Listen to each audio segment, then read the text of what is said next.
Hello students, today we'll learn the poem A Tiger in the Zoo written by Leslie Norris. So let's begin it. He stalks in his vivid strips the few steps of his cage, on paths of velvet quiet in his quiet rage.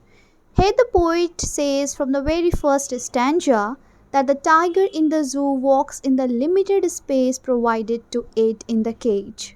It takes a few steps. There are strips on its body which are quite prominent.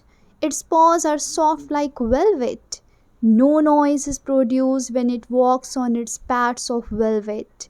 The tiger is silent but in rage. Now let's move to the second stanza. He should be lurking in shadow, sliding through long grass, near the water hole where plump deer pass. Now the poet suggests that the cage is not the proper place for the tiger. It is not its natural habitat. The tiger in the cage is a victim of human cruelty. Usually, tigers are found sitting under some bushes or long grass near a stream or water hole. As soon as they see their prey like deer coming there to drink water, they slide silently through the grass and kill them. The poet wants to convey to us that this tiger should be there in the forest, its natural habitat. Now let's move to the third stanza. He should be snarling around houses at the jungle's edge, baring his white fangs, his claws, terrorizing the village. The poet proceeds further, giving another suggestion that the tiger should be sitting at the jungle's edge in close vicinity of a village. It should be terrorizing the people passing that way by showing its sharp teeth, baring its claws, and producing low sound of anger. Let's see what the fourth stanza says here. But he's locked in a concrete cell, his strength behind bars, stalking the length of his cage, ignoring visitors. In this stanza, the poet expresses deep sympathy at the plight. Plight means unpleasant situation of the tiger. That is imprisoned in a cell made of concrete. Concrete means mixed material like cement, sand, small pieces of stone, and water.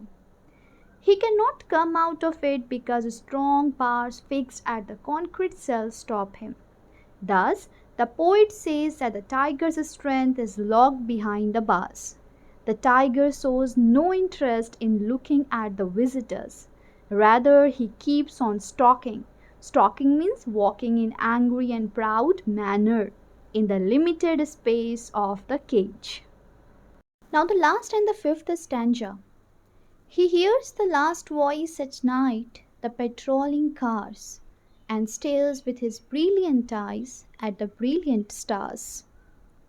The poet again takes the reader to the cage where the tiger is sitting in the cage and feeling unpleasant and restless. He hears the sound created by the patrolling cars of the zoo authorities. He shows no interest in them. The poet shown him staring at the shining stars with his brilliant eyes. Thus, the poem ends up at the point where it had started. The poet raises a moral issue here. He intends to present a strong case against the cruelty on animals which are kept in cages. Now the summary of the poem. In this poem, the poet tries to depict the mental condition of a caged tiger. He compares the life of a tiger in the zoo with its life in its natural habitat. The poet conveys an important message that the wild animals should be in their natural habitat. In the poem, he heightens the contrast between freedom and captivity. He, very impressively, shows us how love for freedom is a natural instinct of every living being. So thanks for watching this video. We'll be meeting you in the very next.